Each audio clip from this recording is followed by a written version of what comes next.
derecho a la vida. El derecho a la vida es un derecho universal que nos corresponde a todo ser humano.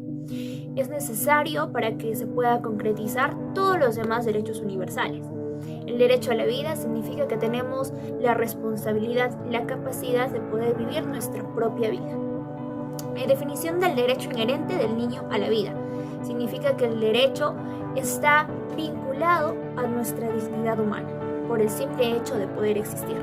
Por lo tanto, desde su nacimiento, todos los niños tienen derecho a la vida protegida. El derecho de no ser asesinado constituye la protección formal que se le da el causar intencionalmente la muerte, la prohibición a la vida a un ser humano. Pues esto constituiría la privación de la existencia misma de la persona y todas las condiciones que la hacen plenamente humana. El derecho a la vida comienza desde el momento de la concepción. Esta se considera persona y por lo tanto se origina en el derecho de poder nacer, sin que nadie ni nada pueda perjudicar el derecho natural e irrevocable. El reconocimiento y la protección tiene un estado constitucional. Este no se puede desconocer por dicha vía, el reconocimiento del derecho a la vida. Hoy hablaremos sobre la dignidad de la persona humana, que está consagrada en el artículo 1 de nuestra Constitución del Estado. Como se sabe, tanto la defensa como el respeto a la dignidad de la persona humana son el fin supremo de la sociedad y del Estado, tal como se encuentra prevista en nuestra Constitución, así como en otras normas jurídicas, que define que todos los seres humanos nacen libres e iguales en dignidad y derechos, dotados como están de razón y conciencia. Es por ello la dignidad humana está basada en lo que el ser humano es, en sus atributos y características, en su ontología. A partir de ese momento, el ser humano es digno por sí mismo, con independencia del aprecio, reconocimiento o valoración social o de su vínculo con la divinidad. Lo humano, la naturaleza humana es concebida con una dignidad y un valor fundamental. Esto hace referencia al valor inherente del ser humano, por el simple hecho de serlo, bajo los principios de la razón, e implica la necesidad de que todos los seres humanos sean tratados en pie de igualdad y que puedan gozar de los derechos fundamentales. Es por ello, la dignidad humana se puede evidenciar en diversos ámbitos y actitudes. Por ejemplo, se dice de una persona que posee dignidad cuando se valora a sí misma por encima de las necesidades del momento o de las exigencias de los demás. Gracias.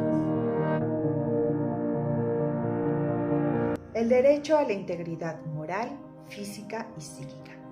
Respecto al derecho a la integridad personal, podemos decir que este se encuentra consagrado en el artículo 5 de la Convención Americana de Derechos Humanos y también está reconocido por nuestra Constitución Política.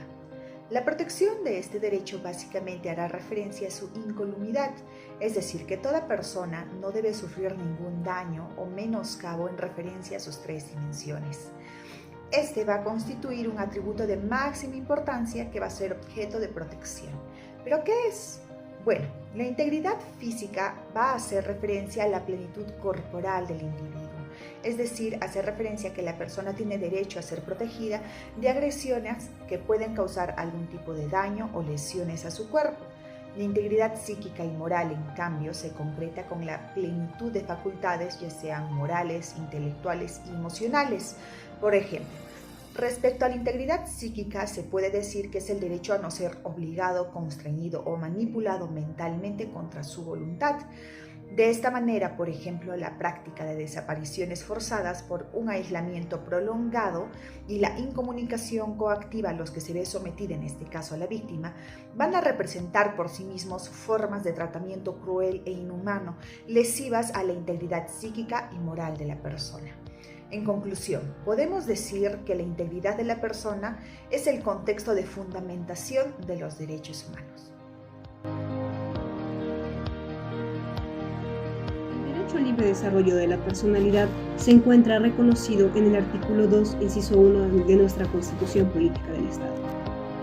El desarrollo personal son aquellas actividades que impulsan el desarrollo de las habilidades personales, hábitos y formas de pensar adecuados como medio para intentar mejorar la calidad de vida y así contribuir con la realización de sueños y aspiraciones. Por bienestar social, entendemos que es la satisfacción conjunta de una serie de factores que responden a la calidad de vida del ser humano dentro de una sociedad. El bienestar social es una condición lograda. Esta condición se expresa en varios aspectos de la vida del ser humano dentro de su convivencia social. El Tribunal Constitucional considera que este derecho al libre desarrollo de la personalidad hace referencia a que toda persona tiene el derecho a su libre desarrollo si ésta se encuentra referido a la personalidad del individuo, es decir, a aquella capacidad de desenvolverla con plena libertad para la construcción de un propio sentido de la vida material, en ejercicio de su autonomía moral, mientras esta autonomía moral no afecte los derechos fundamentales de los demás seres humanos. El derecho al libre desarrollo garantiza una libertad general de actuación del ser humano en relación con cada esfera de desarrollo de la personalidad, es decir, de parcelas de libertad natural en determinados ámbitos de la vida, cuyo ejercicio y reconocimiento se vinculan con el concepto constitucional de persona como ser espiritual dotada de autonomía y dignidad. Esta en su condición de miembro de una comunidad de seres libres. Hoy hablaremos del concebido como sujeto de derecho en cuanto le favorece, que está consagrada en el artículo 2 de nuestra Constitución Política de 1993.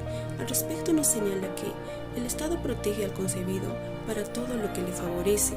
La atribución de derechos patrimoniales a su favor está condicionada al hecho de su nacimiento vivo. Como niño, el concebido tiene derecho a la vida desde el momento de la concepción. Para entender mejor este derecho, nos hacemos la pregunta: ¿qué es la concepción? Ahora, para responder a esta interrogante, tomamos como referencia el Manual de Embriología Médica de Sadler, la cual señala: la concepción se comprende después de que los espermatozoides hayan atravesado el cuello uterino y que ese único espermatozoide se haya unido con la membrana externa del óvulo. Entonces, desde ese momento inicia el proceso de la concepción, o también llamada fecundación. Por lo tanto, el sujeto de derecho es el ser humano que es tal desde su concepción hasta su muerte, considerando individual a persona natural o física y colectivamente a personas jurídicas.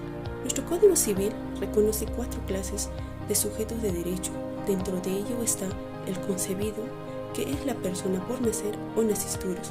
En ese sentido, los derechos patrimoniales que favorecen al concebido están sujetos a condición resolutoria, por lo que los goza de manera actual durante su existencia, y este goce se confirma si nace con vida. Sin embargo, los derechos patrimoniales dejan de existir si durante el proceso de gestación o en el instante de nacimiento muere. En ese caso, los derechos patrimoniales retornan a quienes se los atribuyeron, o si fuera el caso, a sus sucesores. Gracias.